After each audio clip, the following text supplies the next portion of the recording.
Going to have our debate, and to formally start the debate, I would like to call on our moderator for this afternoon, Helgaya Takis.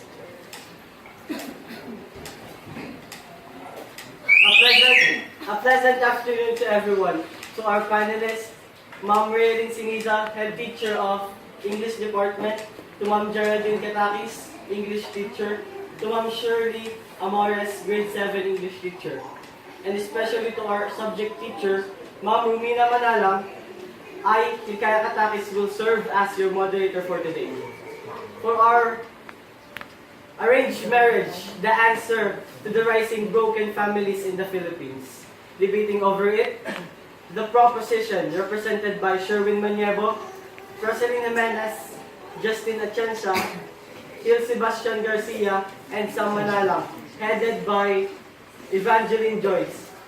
Against the opposition, Von Castillo, Raven Evangelista, Ija Magabo, Nicole Castillo, and John Kenneth Ilagan, headed by Neil Joshua Lirio. For our rules of debate, there are two groups consisting of 6 speakers. Each group will be given 2 minutes to prepare for the debate. After 2 minutes, each member of the group are given another 2 minutes to give their constructive speech about their side, alternately. For rebuttal, each speaker is questioned as soon as he concludes his constructive speech. The witness must answer the questions without consulting his colleagues. The opposition team will start the question for anybody from the proposition can answer, and the 2 minutes and have 2 minutes to respond a follow-up question can be given as long as there is time left. After the rebuttal, the supporters of each side will be given an opportunity to ask to the debaters. If you are a supporter to the proposition side, then you will ask question to the opposition and vice versa. Any of the debaters can answer the question from the supporters. At the end of the debate, the team captain of each side will be given 1 minute to prepare and 2 minutes for the closing arguments. So, are you ready? Are you ready? Yes. Okay, so the 2 minutes starts now.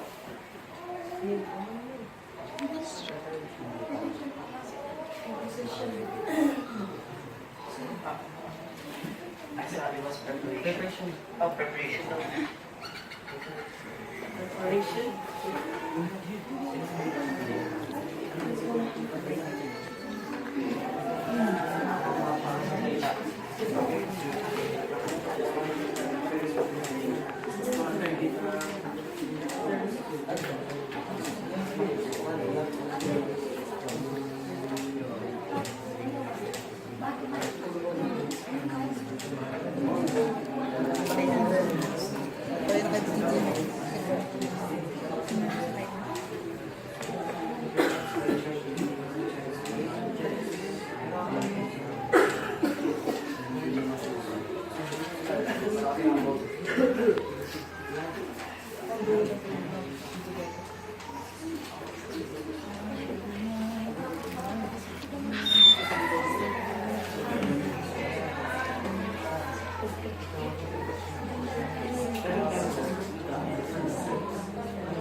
We will now proceed to let's start the constructive speech of each member that will be given alternately.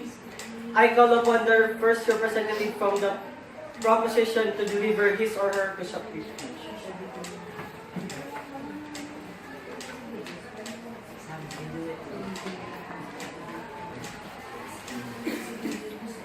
So, arranged marriage. In the simplest meanings, it is a marriage between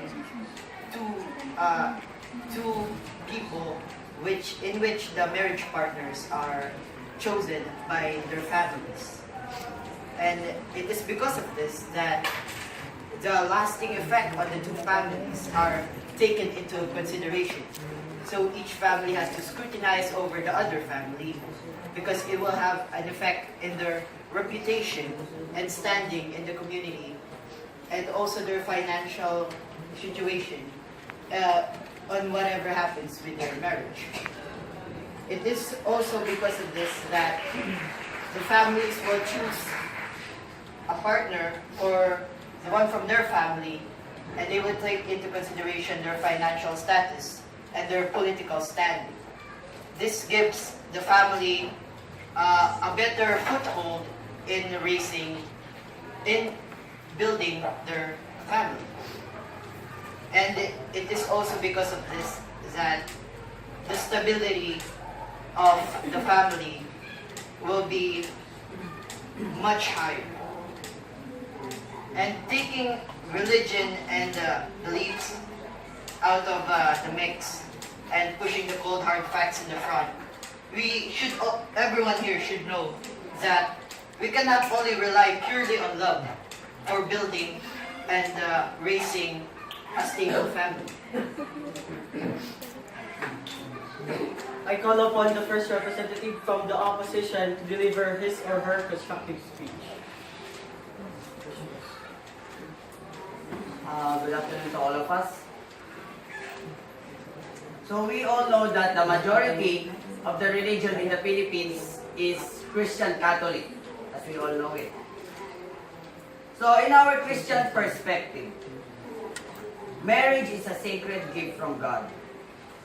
God breathed a man and a woman, and together they will become one flesh. It is said in the Bible, Mark 10 verse 9, "Therefore what God has joined together, let no one separate them." Let's go back to arranged marriage. Arranged marriage. In arranged marriage, the families of the two people to be wed should decide for the partners of their children, which in fact violates the sanctity of the holy matrimony of the marriage. As we all know, God is love. Therefore, love should be in the relationship of two people that should be wed. So in arranged marriage, where can you find God? Where can you find love? Where it is very important. Love is needed. It is.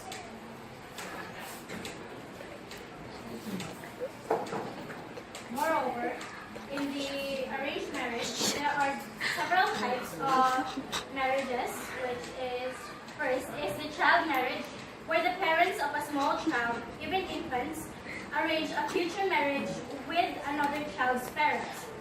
The children are betrothed or promised to each other. Often the two children never even met each other until the wedding ceremony, when they are both of an acceptable marriageable age.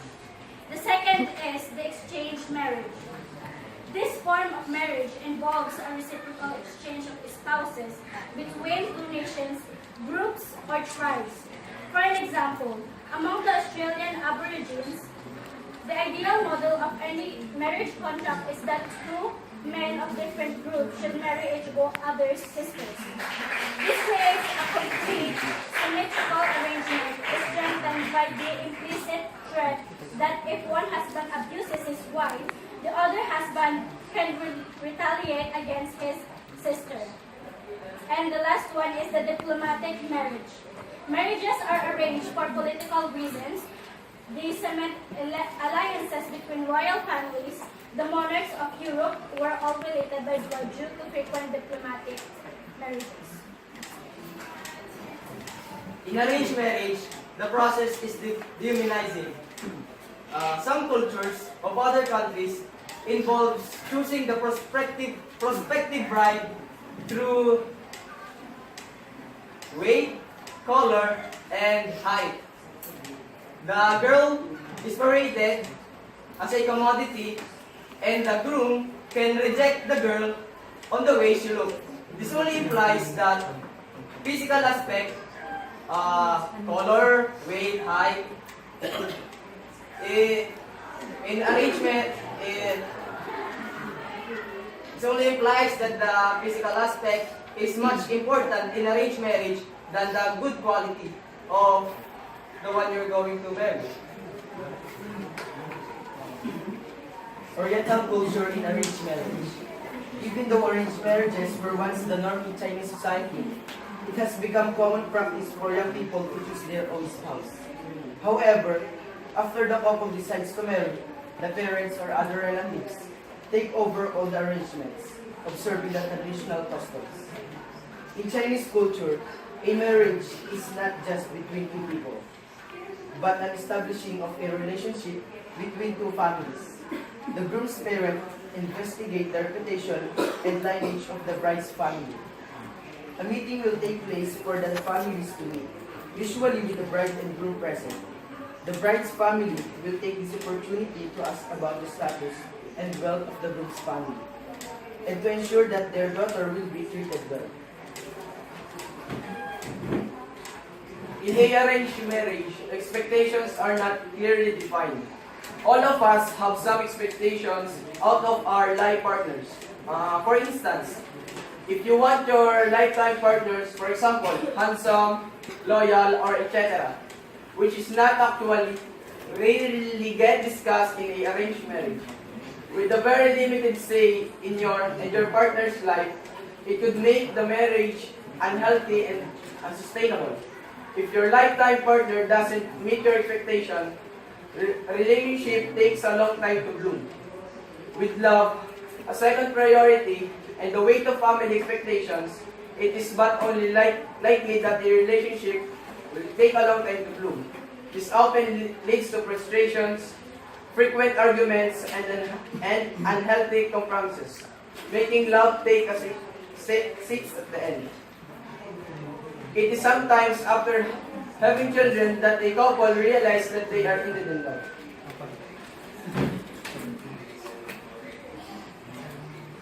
If the parents are not happy about the background of the other family, the parents introduce their child to a potential spouse that they found through a personal recommendation or a website. The parents may briefly talk to the parents of the prospective spouse. From that point, it's up to the children to manage the relationship and make a choice based on whatever factors they value. Love, although premarital sex is usually frowned upon. The parents may try to influence the child's choice or generally pressure their child to choose someone while they are still of marriageable age. Love cum arranged marriage. This is matrimony between a mutually acceptable and consenting couple that has been facilitated by the couple's parents. Etymological note, cum is Latin for with or together with. In our group, we believe that love takes time, also marriage. It involves the heart to love and the mind to choose and create the right decision for their life. But because of arranged marriage, the ability of the bride and groom to choose their lifetime partner is limited. They are not free to express their thoughts and feelings because their parents are the one to do that kind of action. This could lead to misunderstandings and conflict to the married life of the bride and groom. It is because they don't know the character of one another because they only met in a short period of time. And just because of that arranged marriage, they are living with each other for a lifetime without knowing what kind of life they could have with a stranger. Sometimes the term arranged marriage may be used even if the parents had no direct involvement in selecting the spouse. A mail-order bride is selected by a man from a catalog of women from other countries, sometimes with the assistance of a marriage agency. Mail-order husbands also exist through reverse publications. Rather than waiting to be contacted, women can contact men directly from advertisements in publications. In such a case, an arranged marriage may be beneficial because the man's parents can become acquainted with the woman and her family to get better ensured that she is not misrepresenting herself in order to simply immigrate to a wealthy country. Also, the woman's parents can learn about the man and his family to ensure that their daughter will be safe in a foreign country. Also, in building a successful relationship, communication is a must. But since arranged marriages deprive the thrill of dating, wherein communication is more likely to happen, communication gaps happen. With the lack of communication, one does not know what to expect out of the marriage or to its partner itself. Also, one person or a couple are limited to have the control in the relationship since they don't know what their partner or their family likes and dislikes since both families are involved and responsible for their marriage. So technically, a relationship without communication is highly possible to be unsuccessful, which may lead to broken families. Modern arranged marriage. The parents choose several possible names for the child, sometimes with the help of a child, who may indicate which photos he or she likes, for example. The parents will then arrange a meeting with the family of the prospective mate, and the two children will often have a short unsupervised meeting, such as an hour-long walk around the neighborhood. The child then chooses who they wish to marry, if anyone, although parents may exert varying degrees of pressure on the child to make a certain choice. This is similar to the more modern arranged marriage, except that the children have a chance to get to know each other over a long period of time, via email, phone, or multiple in-person meetings before making a decision. In arranged marriage, there's an overall lack of trust.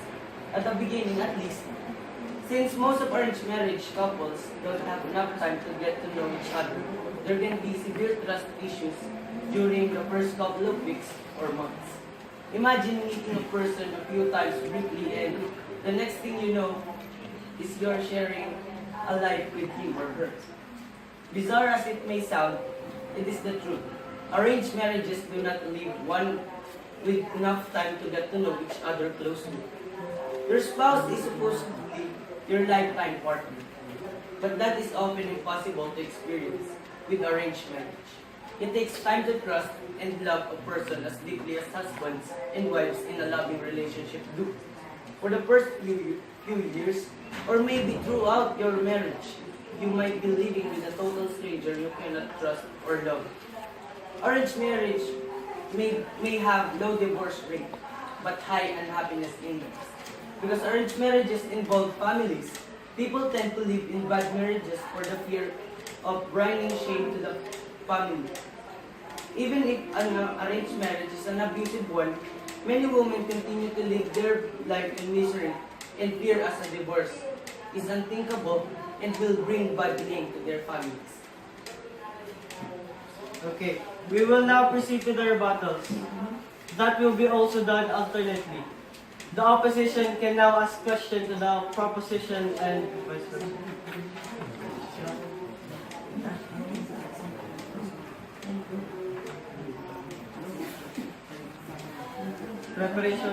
Preparation for 1 minute.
Okay, now 1 minute is over.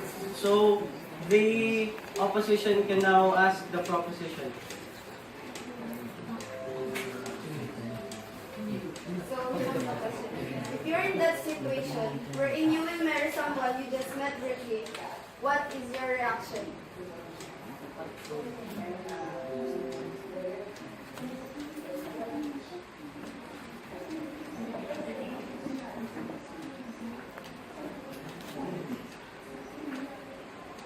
So, your question was, what would be my reaction if I meet someone briefly?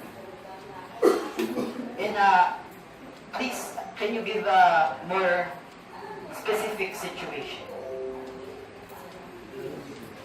So, for example, you just met someone just 2 days before your wedding. What's your reaction with them? It depends, really. If I take into consideration if it was tradition, if it was for my family, or it was more of a forceful choice, I guess.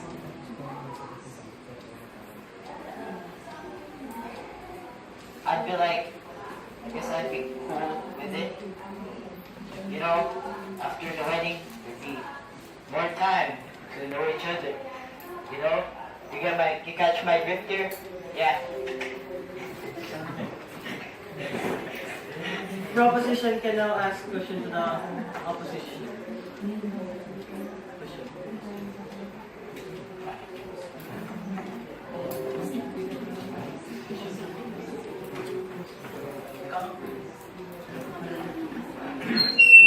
Ow, damn it. So, you say in love marriage, well, in love marriage you won't actually need support from your parents so much, am I right?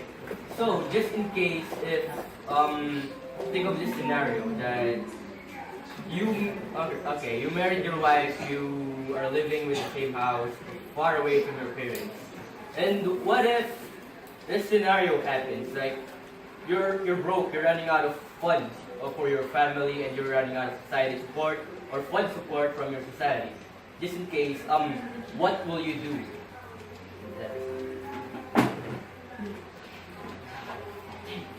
So for me, love marriage doesn't mean that the family will not interfere with your relationship.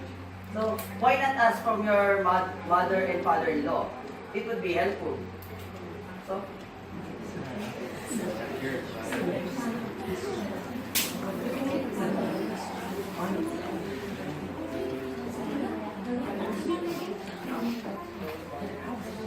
For you, what is a broken family?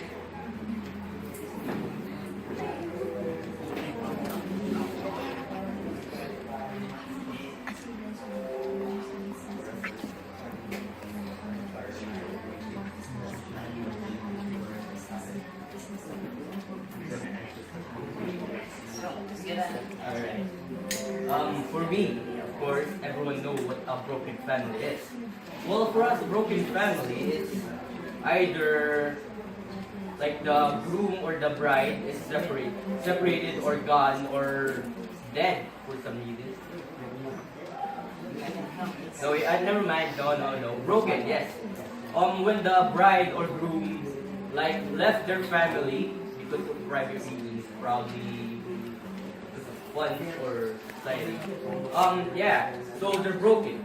One of their main family members is missing, and it left the family alone without leaving anything for them to rise up again.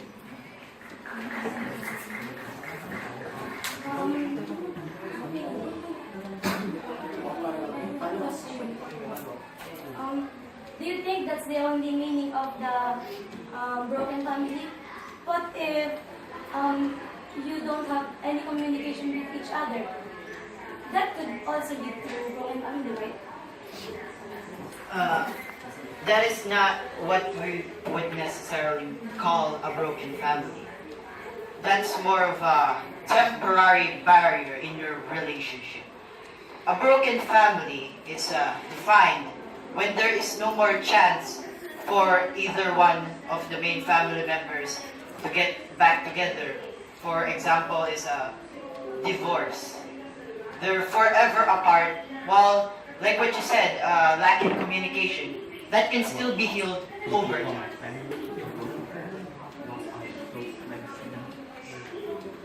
Proposition.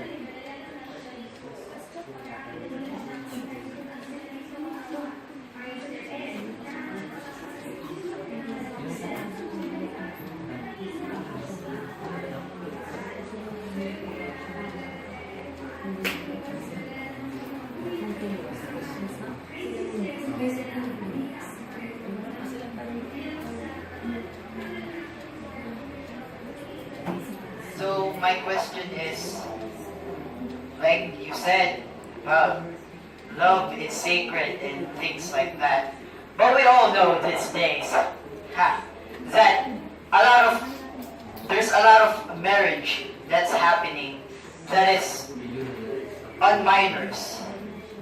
So the concept of love is really hard to understand sometimes. And the minors these days think they understand that meaning, and so they get together. And when this happens, when they get a hurdle in their marriage, that what happens is they fall apart easily because there's not really a connective bond between them. They only think it's love. But because they did this earlier in their belief in that love, they don't really have a stable financial standing or a good political position. So this may cause their downfall. So how do you think this affects your concept of love marriage being better than arranged marriage?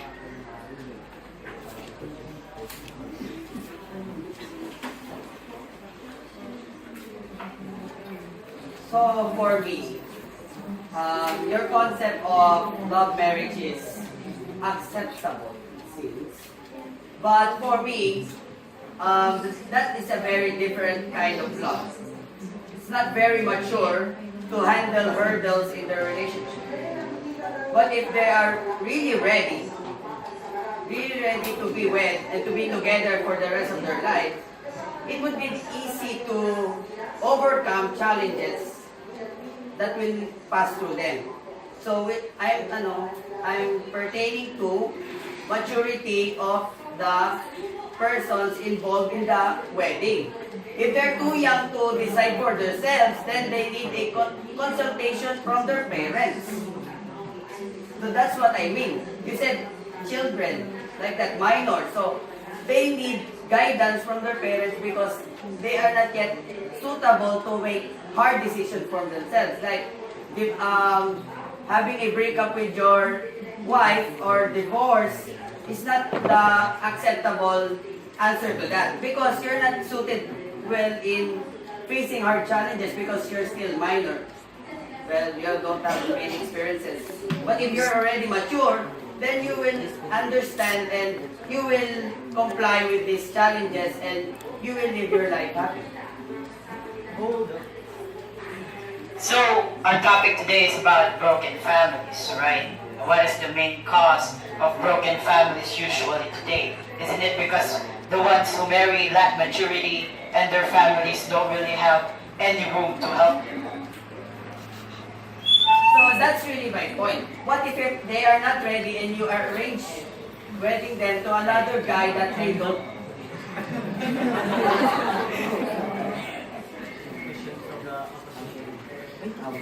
Since you're the proposition side, agrees with our topic that arranged marriage is the answer to lessening the rate of broken families. Can you prove to us that arranged marriage could probably or eventually lessen the rate of broken families?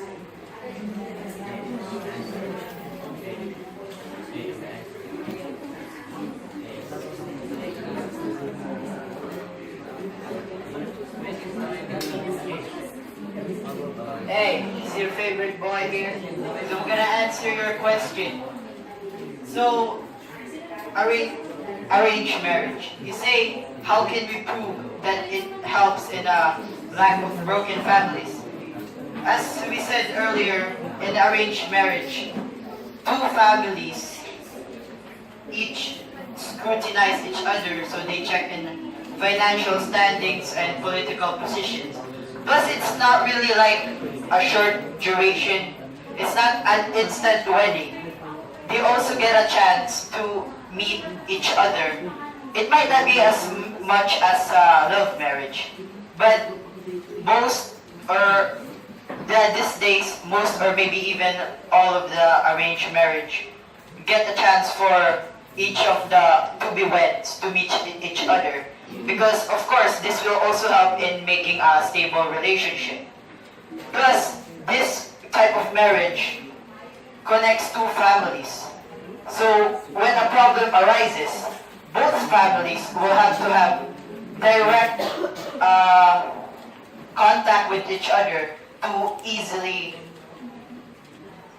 brush away the problem. We all know that love is hard. It's hard to trust someone you just met. So, could you be probably so sure that even if a problem or trust issues encounter you as a couple, could that be so easy that you can trust someone? Could you love someone that is not meant to be for you? Oh my God.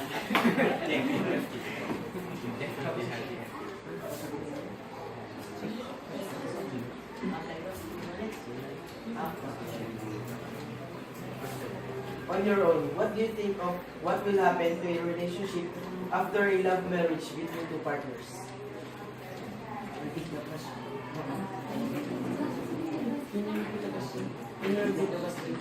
On your own, what do you think of what will happen to the relationship after a love marriage between the two partners?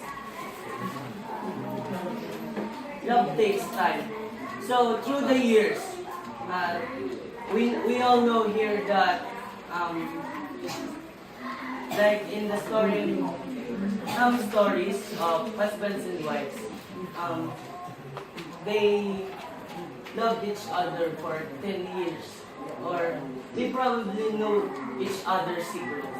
That's why they understand each other, their ups and downs. That's why when you love someone, you're not here for just to cook. You're not here for just to clean the house. You are here to support each other, the husband, the wife. You love her the way that she loves you. So mutualism. What she does to you, you can do it also to her. When you love him, should love. When you love him, or vice versa, should love each other. They will be happy. What if, what if the person for example, you're the husband and your wife changed, and yeah, what if your wife changed, not the way that you have expected before? What particular change? One more time. What particular change?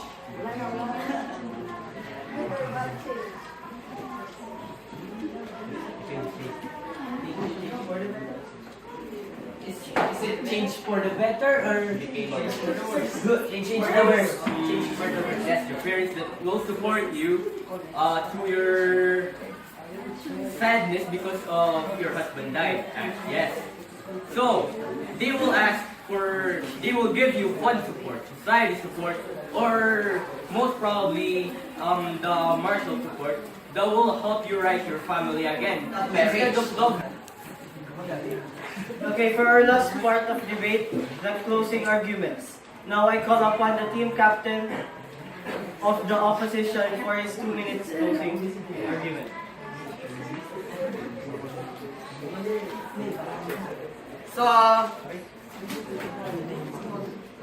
So as I said, arranged marriage is arranged. It is a family propaganda. No, it's agreed by the families, but it's not agreed by the lovers or the couple.